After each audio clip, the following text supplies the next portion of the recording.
Hey, it's Emily Grace, and welcome to today's free video as part of the Stand Out from the Crowd series.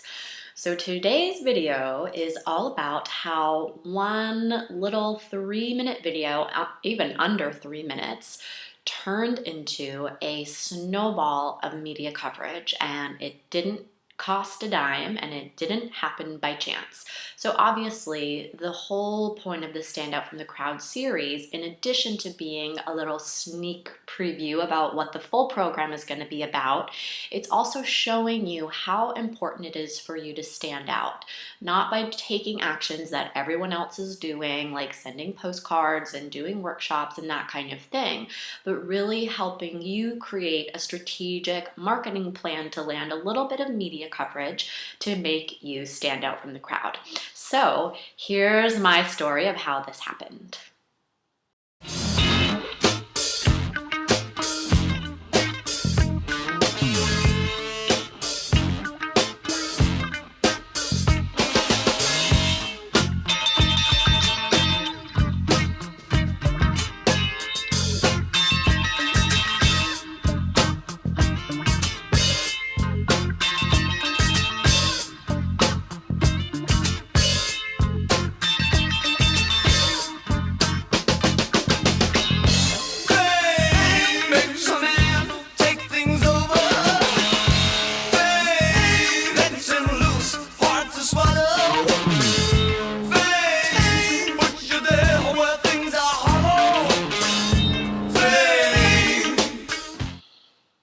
Not too shabby, right? One afternoon of shooting a fun, silly video all the way to the New York Times.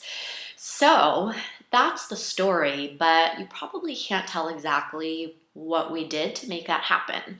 So let me walk you through some of the most important principles to landing media coverage. The first, of course, is to have a good story.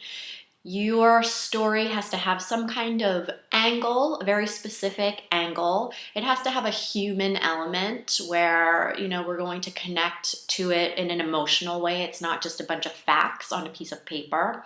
And it also has to be newsworthy for the audience of whatever publication it is that you're going to pitch, which takes me to the second very important principle, which is do your research. You need to understand who it is that you're pitching, whether that be an editor, a reporter, or a journalist. You need to have a really good understanding of what kind of stories they cover so you can determine if your story is a match for them. Because if you're pitching the wrong person a story that they would never ever write about, then it's going to be a waste of both of your times. Also, under the research heading, you need to really understand the scope of the publication that you are pitching. Clearly, it needs to be relevant to whatever your story is about. And you also need to have a really firm understanding of who their audience is and what are the interests of that audience. That's going to help you when you make a pitch to really help your pitch stand out so that you can get it picked up. You also want to make a great pitch, right? So you have a great story, you've done your research, you understand that you're targeting the appropriate outlets, and when you approach them, you need to make a really great pitch. And the best way to do that is to keep it short, direct, to the point, and demonstrate exactly why your story would be valuable to the readers of the publication.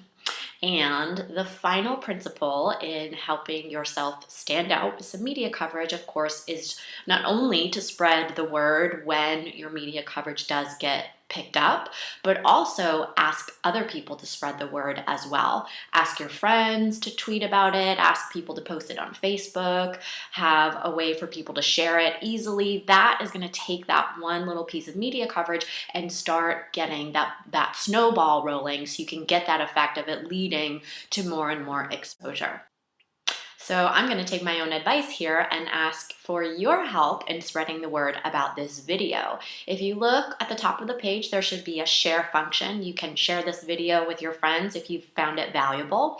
And I invite you to join the Stand Out from the Crowd movement. If you look on the right, it'll be on this side of the page. Enter your name and email. Join the list of people who want to know the minute Stand Out from the Crowd opens for enrollment. That's coming up in just a few days. And if this sounds like something that might be right for you, I definitely want to make sure you have that info so you can join me inside Stand Out from the Crowd.